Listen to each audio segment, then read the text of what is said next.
Welcome back to Hot Breath, the show where you learn comedy from the pros.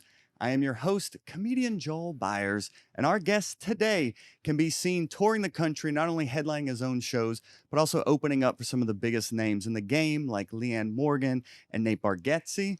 But his comedy journey started way back in the 90s when he was balancing a corporate day job and open mic grind at night. And fun fact, he was actually selling peanut butter for 10 years. And then just a few decades later, he develops a bit about peanut butter that New York Times has claimed to be what Jerry Seinfeld did for Pop-Tarts and Jim Gaffigan did for Hot Pockets. Our guest today did that for peanut butter. So ladies and gentlemen, hot brethren and sistren, welcome to the Hot Breathiverse.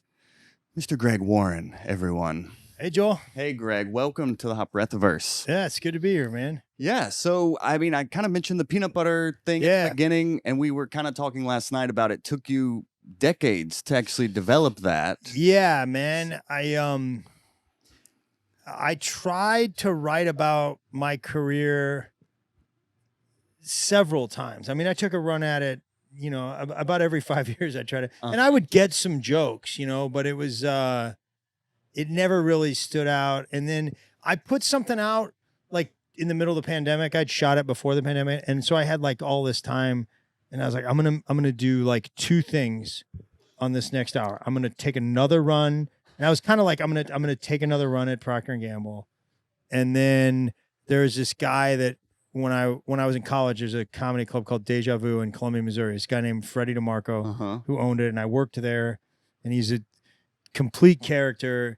And I was like, I'm going to talk about Freddie in this special and I'm going to talk about Procter & Gamble if I can. Like, those are the two things I would love to do. And I was able to get both of them in there. And I don't know, the GIF thing sort of just, instead of going wide on like, I was in sales, I went narrow on like just peanut butter. Okay. I sold like Folgers, Duncan Hines, Crisco, Hawaiian Punch, Sunny Delight. Health foods. Yeah, exactly. Listen, some of it, Nah, hey, these are jokes here. I'm a comedian as well. Come on. You're taking shots at my products. This is not a way to endear yourself to me, These things I feel bad. I gave my life to that. Legendary products that changed the world forever. No, I just kind of got narrow with peanut butter and I sort of adopted like this character of the peanut butter enthusiast and loyalist. And it's not all that far from the truth. Like I do know a lot about peanut butter. Yeah. And I was proud of Jif. So I just amped it up a little bit. I remember one time I was at an open mic like 10 years before and I just started saying facts about peanut butter. I was just like, guys, it's creamy outsells crunchy like 4-1. And I was like, and then my friend John Doling was like, he's a comic. He was like, dude, that peanut butter stuff is awesome. I'm like, I wasn't doing I just was talking about peanut butter. But that always was in the back of my mind, like, maybe Doling was right. Maybe there's something there. So I just sort of, and it was weird during COVID. For a while, you didn't have any audiences. So I remember like I'd walk and just sort of talk out the bits a little bit. Oh, okay. Yeah. Is that how you develop jokes? Is you'll just talk them to yourself? No, usually, I do sort of the free writing exercises. And then I have a few like joke writing exercises. And then, just if something occurs to you during the day, put it down. Right. But usually I'm just like, well, I'll be on stage within 2 days. So I'll just work it out up there, but during the pandemic, you couldn't. So I would like just say it out loud as I'm walking. People thought I was crazy, but I've done that at different times in my career. I remember like the first late night set. I just for like days walked around and just said it out loud as I'm walking. Mm-hmm. Yeah. What are some of those joke writing exercises? So, the first thing is, it's just not, it's the journaling is, artist's way stuff. We're just, 3 to 5 pages, cursive, keep the pen moving is the only rule. And if I think of anything that like seems different or interesting or, the rare case funny, I'll write it in the margin so I can go back and pick it up, The rest of it, I can't even read the cursive. It's just more of a thinking exercise more than a writing exercise. So I do that. And I think I think it's almost impossible to come up with funny. I think to start some, like, I think it's like, if you're searching for premises, see if you can find out like what's interesting or different. Like think about the last week. What stood out? What interrupted the continuum of a normal week? Mm-hmm. So I think that's often I think you can turn different or interesting into funny. So that's one exercise. And then I like to take, like, once I've got sort of a premise, this could be something that I haven't done or something that's in the act right now but needs improvement. I'll just write it. I'll take like a notebook and I'll pick out like 7 pages, and at the top of each page, I'll just write the premise, and, then one on the next page, and I'll kind of go flip from page to page and just don't try to solve the problem. Don't try to be like, I got to finish this joke. Just fill up the page with different stuff. Maybe, how can we make it 1% funnier, or 1% more specific, or 1% more relatable? Or what is, like, let's come at it like, what people are associated with this joke? Like, let's interview that person. I mean, so I just sort of fill up the page, and, I kind of like no more than 5 minutes on each page, then go to the next one, then go to the next one, then go through 2 or 3 times. I think in that process, usually something comes out of that process where you're like, okay, I can take that on stage, Mm-hmm. The other thing is, like, you have an idea that this joke is about this, right? And you put it on the page. And then sometimes there's like this offshoot of the premise that really isn't the premise that you started with. And the premise you started with like isn't really relating to people, or it's not getting where. And this thing, there's something very funny about this little thing that's on a tree branch way out here.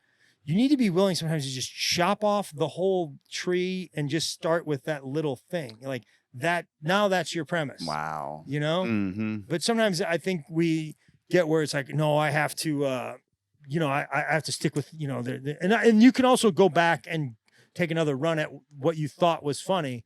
But if there's something that's funny, it's just so hard to get to. If there's something that's funny and the thought that you had, start with that. Now that's the joke, And having that discipline too, because it's our baby. So we're a brilliant comedic mind and has this premise that is going to change the world. But this little thing over here is what it actually is going to. Yeah, exactly. And that's just some dumb thought that came into my head. That's not even, but they laughed when you said it. Right. And so that's a giant gift.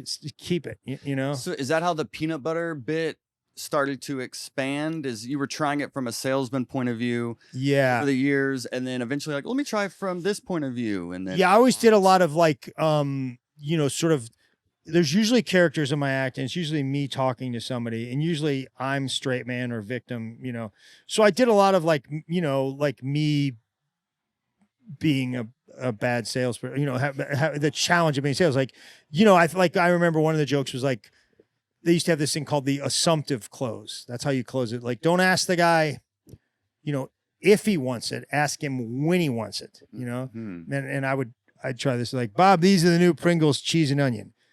Would you like these delivered on Monday or Friday? You're like, I don't want that crap on Monday or Friday. I don't like you. I don't like your company.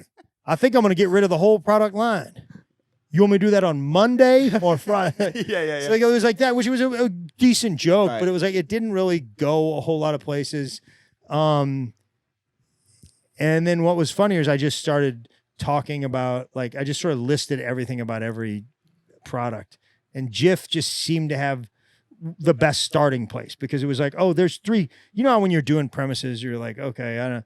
Well, that thing, I at least have 2 funny things I know work. So let's go there on the open mic night. Let's talk about that, because I know I have 2 things that are definitely funny. So the rest, maybe in the middle, I'll fill it in. Yeah. And it almost seems like you were so passionate about even just the topic of peanut butter that the audience, you felt more connected to the topic. So the audience connected to it more, maybe? I think so. Well, I think I hit the jackpot with that one, because it was like, I was, the Jif loyalist, and I know a lot about peanut butter, and I love Jif, but people really love peanut butter. Like people love their peanut butter. Americans love peanut butter, Mm-hmm. and they're very like brand loyal and they're proud of their brand. And typically it's like my mom used that. So I'm not using anything. I've studied Jif since then, like the history, and when they first started, this is true. When they first came out, they were like Skippy. I think Peter Pan was first in Skippy. And there's a guy, Green something. There's a guy that patented some stuff for making peanut butter, and he worked for Peter Pan, and they started like cutting him out a little bit, or they were reducing his royalties. So he was like, okay, I'm going to go. And he started Skippy. And that was like I think it was like the 20s or something, 20s or 30s. And then Jif came along in the 50s. They bought a regional company out of Lexington, Kentucky. But when they were making strides, and they were the first one to like put a little sugar and molasses in there. Oh, yeah, they put other oils besides peanut oil. It's like, they hydrogenization. They use that process. Yeah. So, but when they first started growing, they couldn't really knock off like somebody's like a Skippy user or a Peter Pan. It's like my mother did, so I'm not going to change. So they got their original growth by kind of like knocking off the regional brands or the private label brands. Oh, yeah. I'm kind of going through a similar experience I'm developing a joke about cereal right now. Yeah. And I love cereal. Yeah, man. People love it. Yeah. So and when we were talking last night, you had mentioned like not trying to just write about so many different things, but when you find something that catches, like go deep on that topic. Yeah, that kind of really changed my mindset around even the cereal bit, maybe going deeper. Yeah, that's like Mike Birbiglia and I started around the same time, and he's a really good friend, and he's just an amazing comic and thinks a lot about writing, but he's sort of got me on that. Like if we tend to be like, well, that bit is good. Let's go do another bit. Like, no. Do the other bit, but go deeper on that bit. Go invest everything into that. That's your cash. Like, keep going. Keep deeper and deeper. He told me one time, he's like, you're hitting false bottoms, like on some of these premises, and you think you're done with them, and you're not, like really, like what else is there to know? And cereal's perfect because it's like, you come at it from every different angle. It's like, what are the different brands? What's the history of it? What does it look like in the grocery store? The stuff that comes inside, the prizes, the maze on the, like, it's just all that stuff. Yeah, the mascots I talk about. Yeah, and then get personal too. Okay. Like that's where Birbiglia is real big. Like how is cereal different to you in your life? Like what was the cereal routine at your house? Like, what did your mom, buy? Did you go to your friend's house and have different stuff? I'm like, what does cereal mean? When do I have it now? Do I have it like when I'm stressed out, or like I would, what kind of milk do you have? Like, just go through all of it. And 90% of it's not going to be funny, but it sort of starts to shape the thing. But yeah, I think it's a rich topic, but Biggs is always on to me like, hey man, yeah, that's funny, but what about, how are you involved in it? Like, okay. Yeah, how is your life different because of it? That personal connection. Yeah. Okay. Yeah. Okay. And sometimes I'll be like, well, there's not one. He's like, there is, man. It just may not look as obvious as like I'm talking about my wife or my girlfriend or, or my dad. But there's things about you, Yeah. And speaking of personal, you journal a lot. Do you have a favorite pen? Yeah. Because I love pens as well. What do you have? Well, I mean, the Bic Atlantis is a daily driver just because it's cheap. But I've invested in some like Lammies. What's that? It's like a German brand. Oh, really? I gotta like check it out. Caron Dash is another. Oh man, you gotta out let on me know on this. Yeah, man. Greenville has a great pen store called True Fay. Really? Next time you're in Greenville, South Carolina, the best.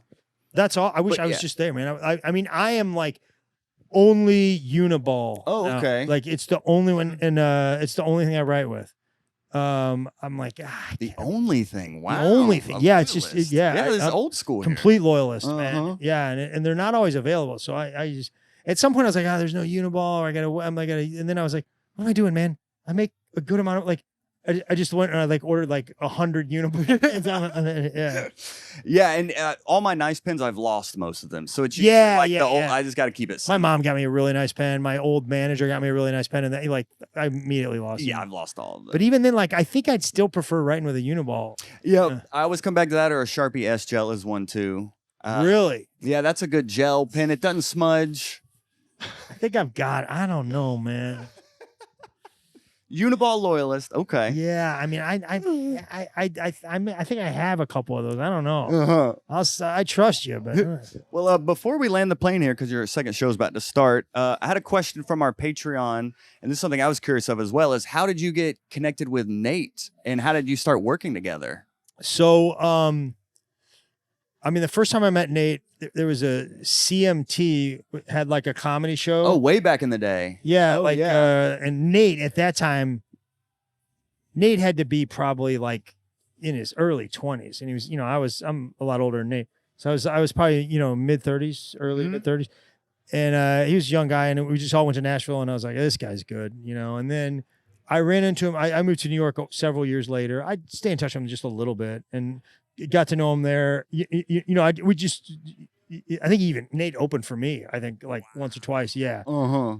So we were always friendly, and you could always tell like, oh, there's something pretty special about this guy. I don't know if anybody could predict, what's going on now, but he always had sort of an ease of delivery, and like I don't know. I grew up on the road. I try to lean back and let it come to me, but I push sometimes. I push the pace. I push the volume. Nate never. Yeah. Ever. It's just always sort of like, I'm going to say these things, and he's kind of always been that, man. It's amazing. So I think it's, but anyways, so I knew him there. And then 800-pound gorilla sort of helped me maybe revive my career. I don't know. Great. Yeah. I was like one of the first albums with them. And then Nate produced a special for Mike Vecchione, a friend of mine. Yep. Just awesome comic. Very. Really funny guy. And he was like, I'm going to direct Mike's special. And then he was like, I'm going to go to, he's like, I want to do a couple more. And he partnered with 800-pound gorilla because, they had the production crew, and they, right. So Nate directed him. And so 800-pound gorilla and I were working on something, it was the peanut butter thing.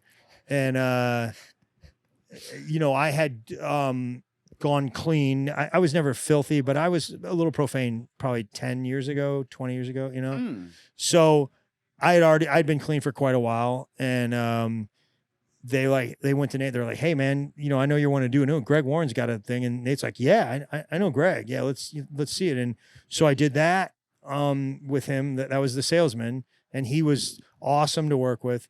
Pretty much, wasn't like telling me what to do. In the edit, he had like 4 notes, and they were all like amazing notes. Right. Like he called it the Salesman. I think I want to call it something like Peanut Butter Boy or something stupid. Yeah, it was terrible. Yeah, I did. It was Peanut Butter Boy. And Nate was like, no, we're not going to do that. Right. I had this, a lot of material. It was good material. He said it was like about like college football cheers and stuff. Right. And he was like, this doesn't belong in that special. Use it as something else. And then we had like an intro and me walking out, and we had trying a bunch of stuff. And late in the process, he's like, hey man, your first joke's really good. We're going to start on the joke. Like no walk up, no nothing, quick, like little title card and then the joke. And I was like, really? And they're like, man, that set the whole, like that was the only thing he really weighed in on. They were all perfect. So, yeah. So yeah. And then I also right around that time started being a guest on his podcast, and it just,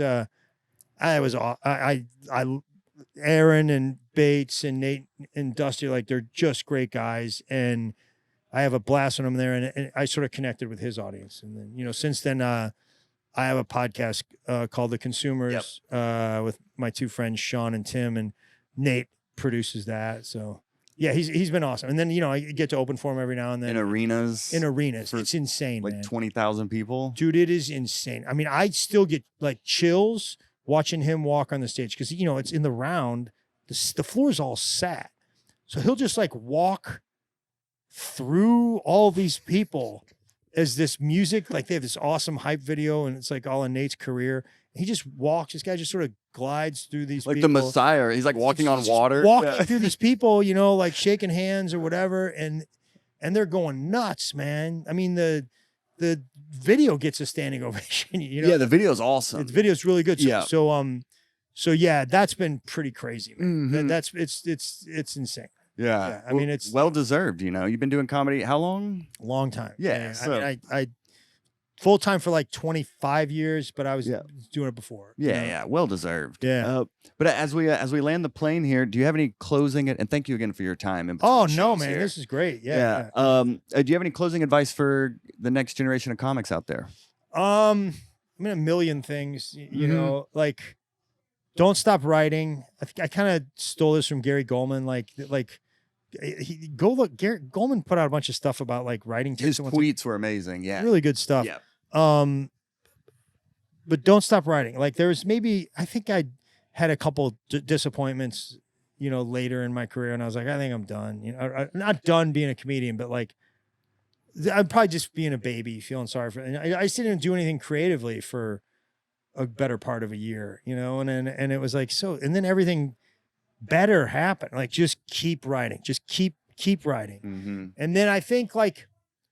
You know, I think a lot of young comics get sort of disillusioned or jealous or angry about the social media, you know, people that are like selling out comedy clubs because they're more just a TikTok personality or something like. And it's like, I don't begrudge those people. It's just a different art form. It's a different thing. Like it's not, if that's what you want to do, go do that. And that's not easy either. Like they don't all get to be famous, for sure. You know? So it's like, but there is a joy that I don't think that they get that we get, where like do this for a while, do this for 10 years. And then you're like, man, I have this set of skills that will never, ever leave me. Like I have this set that they just don't, it's not always about what video got the most hype or what, you know, like whether I'm hot or not. Like I have seen myself get better at this thing. So that's important, I think, to recognize. There's a really cool feeling to be competent at something, for sure. You know, and the other thing is like it takes an unreasonable amount of time to be competent at stand-up. It's not like your family's going to be like, well, you know, you've been doing this for 3 years and you're just not that good. Be like, yeah, they're not, and they're not supposed to be. It doesn't. It takes an unreasonable. I've done other stuff. You know, I sold peanut butter. I worked at a Fortune 500 company, like, and I got okay at the company pretty quickly. Like this, you're not that good, you know, for a long time. That's something. There's this guy Ron Morey, he's a great comic, who he told me one time, he's like, hey man, listen to your act, which of course everybody tells you to listen to your act. Yeah. But Ron was like, sometimes don't listen intently.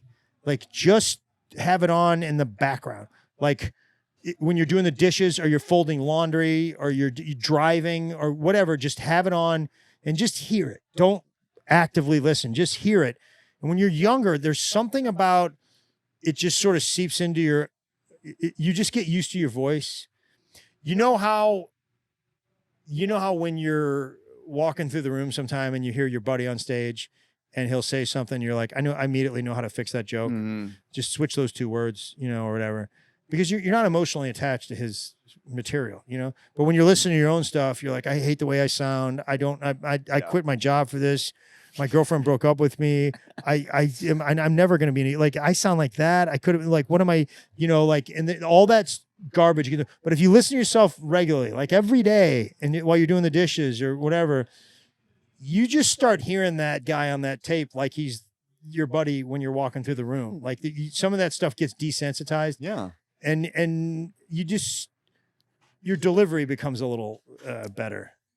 I think it, you know, they're always like develop your character on stage. Right. Like you do, that really helped me develop my character. Great. Yeah. Cool. Well, we will have to do a part 2 and go even deeper, Greg, but this was amazing. I enjoyed talking to you, man. Yeah. I hope I didn't run on about the No, we could run on forever about it, but I know you gotta go. I love talking about this stuff, man. That's I love what this comedy. show is, you know. I love comedy, man. So we'll do it again for longer next time. But where do you want people to follow you or support what you have going on? Oh, I got a special on YouTube called The Champ on Nate's YouTube channel. Yeah. Perfect. Yeah. Yep. We got a podcast called The Consumers. Yep. Cool. Yeah. On Nate's channel On as Nate's well, channel, and all yeah. podcast platforms as well. Yeah. Perfect. Well, yeah, Hot Breathiverse, go support Greg. This is definitely one of the best in the game and a guy you can learn more from just by consuming his content, and subscribe to our YouTube channel. and leave us a review on. I never say leave a review. I don't know why I said that. Leave a review. Do it, man. Leave a review. Leave a See, that was my salesman technique of like, let me just neg I'm myself. not gonna go do the show. I gotta go leave a review. All right, guys. We'll see you next week. Thank you, Greg, again.